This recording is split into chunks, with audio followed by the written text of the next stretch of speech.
বাড়ির টানে বছরের দুই একবার এখানে আসি। আসলে এখানে আসলে কতটা শান্তি পাই আসলে আপনাদের বলে বোঝাতে পারবো না।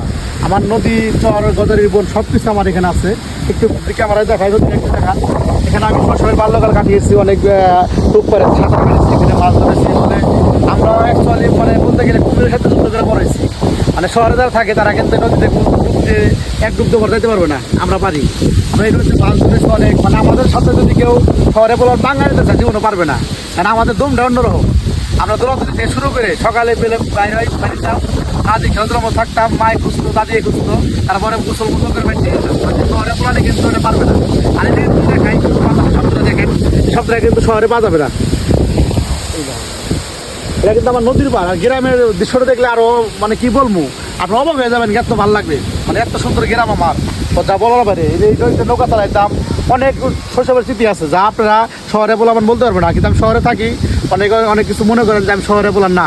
আমার জন্মস্থানটা গ্রামে, আমার বাল্যবেলা কাটিয়েছি আমি এখানে। আমার পশ্চিম টাঙ্গাইলেও কিন্তু আমার পশ্চিমে যেটা চর বলে, চরের কিন্তু আমার বাড়ি আছে। এখানে যতদিন আমি কাটিয়েছি এই এলাকার মানুষ সবার সাথে আমার ভালো সম্পর্ক।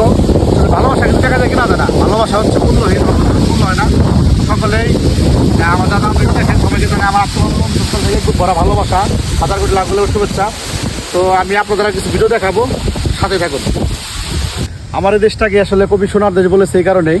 যদি আমি আপনাদের দেখাই, এদিকে তাকান, আসলে এইগুলো কিন্তু সোনা ফুলতেছে, ধান সব সোনা হয়। আসলে আমি আপনাদের দেখাই, বৃষ্টি হইতেছে ভাই। তো এখন বৃষ্টি হইতেছে এই কারণে ভিডিও করতে পারলাম না। তো যদি কলা গাছটা দিয়ে দেখাও ভাই, জুম করে। সাধারণ সুন্দর দেখুন কলা গাছটা আসলে কলা ধরেছে। আসলে অনেক কিছু পাওয়া যায় আমার এই দেশে। তো এই ধানগুলো আসলে কেটার পরে মানে যেটাকে খড় বলা হয়, এই খড়গুলো এখানে শুকিয়ে দিয়েছে, কিছু দানে আদি এখানে রেখে দিয়েছে। তো যখন কৃষকের ধানগুলো গোলায় তুলতে পারে তখন কৃষকের একমাত্র শান্তি। তাছাড়া কৃষকের আসলে মনে এখনো ওইরকম শান্তি নাই। শান্তি যতটা আছে ততটা হচ্ছে প্রকৃতির মাঝে যে সে ফসলগুলো ফলাচ্ছে। এবং কি আসলে একটা কৃষকের আসলে কৃষকের মা যখন এই ফসলগুলো রোপণ করে, তারপরে আশা থাকে যে তখন ধানটা ঘরে উঠাবে। তো এখন যে আমার কাকা আসলে অনেক পরিশ্রম করতে আছে, ফ্যামিলি নিয়ে আসলে ধানটা যদি আল্লাহ তালা দ্রুত দাঁড়িয়ে ঘর তুলবার দেয়। আমি আকাশের অবস্থা ভালো না, তো কৃষকের স্বপ্নে হচ্ছে এই ধানটা ঘরে থাকবে 12 মাস, কৃষকের মুখে হাসি থাকবে।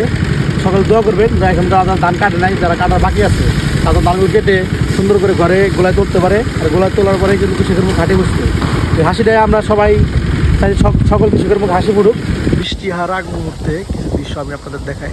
কত সুন্দর একটা বাতাসের শব্দ, মানে বাতাস মনে হচ্ছে গান গাইছে। আসলে এটা কালবৈশাখী ঝড় লাগে, ঝড়ের আগ মুহূর্তে একটা বাতাস থাকে, বাতাসটা অসাধারণ সুন্দর। আমার এই দেশ আসলে, আমার এই পশ্চিম টাঙ্গাইল, আমার গ্রাম অনেক সুন্দর আসলে, যা আপনাদের বলে আমি বোঝাতে পারবো না। যদি আপনারা এখানে না আসেন তাহলে বুঝতে পারবেন না। তো একবার যদি আসেন তাহলে বুঝতে পারবেন। চমৎকার আসলে দৃশ্যগুলো দেখুন, নদীর পাড়ের যে দৃশ্যগুলো, এগুলো দেখলে মনটা ভরে যায়, চোখ জুড়িয়ে যায়। বারবার এখানে হারিয়ে মন যেতে চায়। তাই তো আমি বারবার এখানে চলে আসি, আমি নিজেকে হারিয়ে ফেলি এই শৈশবের স্মৃতিময় প্রকৃতির মাঝে। তো সকলেই আমার সাথে যারা আছেন ভিডিওগুলো, পুরো ভিডিওটা দেখবেন। আসলে একটা কথা বলতে গেলেই না বললেই নয়, সেটা হলো যে যার যার গ্রাম তার তার কাছে প্রিয়, যার যার মাতৃভূমি, যার যার এলাকা তার তার কাছে প্রিয় লাগে। কারণ সেখানে তার নারীর একটা টান থাকে, মাটির সাথে একটা টান থাকে। তো আমার কাছে আমার গ্রাম প্রিয়। তো যদিও আমার বাড়ি দুই জায়গায়, দুই গ্রামে আমার কাছে অনেক ভালো লাগে, অনেক সুন্দর লাগে। তো আপনারা আসলে দেখুন, আপনাদের সুন্দর সুন্দর ভিডিও দেখাবো। এদিকে আসুন, আমার সাথে আসুন।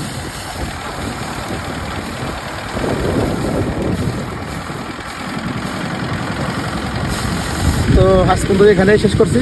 আগামীকাল আবার দেখা হবে কোনো এক সময়। সকাল ভালো থাকবেন, খোদা হাফেজ।